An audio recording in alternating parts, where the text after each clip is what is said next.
In today's video, I'm going to teach you how to connect Smartsheet with Salesforce using the Salesforce connector. To get started, open Smartsheet and navigate to the Salesforce connector. This is the tool that allows you to create a connection between your Salesforce data and a sheet in Smartsheet, so information can move between the two systems in a structured and reliable way. Before you begin, it's a good idea to make sure you already have access to both platforms and that the Smartsheet sheet you want to use is ready with clear column names. That will make the setup much smoother. Once you're in the connector, sign into your Salesforce account. This step links your Salesforce environment to Smartsheet so the connector can read the data you want to work with.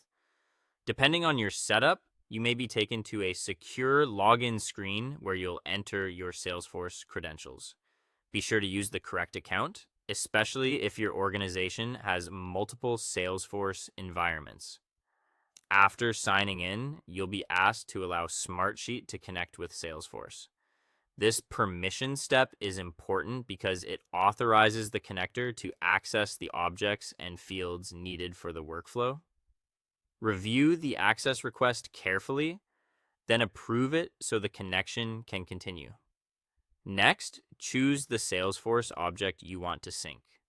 This could be something like leads, opportunities, or accounts, depending on the type of data you want to bring into Smartsheet.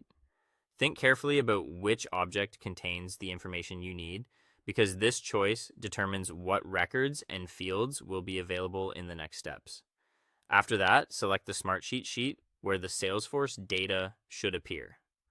Make sure you choose the correct sheet, especially if you manage multiple sheets for different teams or processes. Using a well-organized sheet will make your synced data easier to read and manage. Now it's time to map the Salesforce fields to the Smartsheet columns. This is one of the most important parts of the setup. You'll match each Salesforce field, such as a name, status, or value field, to the corresponding column in Smartsheet. Take your time here and double check that each field is going to the right place. Accurate mapping helps prevent confusion and keeps your data consistent.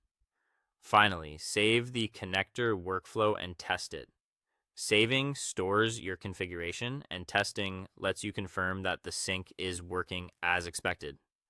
If the data appears correctly in your Smartsheet sheet, your connection is set up successfully. If something looks off, review the mapping and sheet selection before running the test again. And that's how to connect Smartsheet with Salesforce using the Salesforce connector.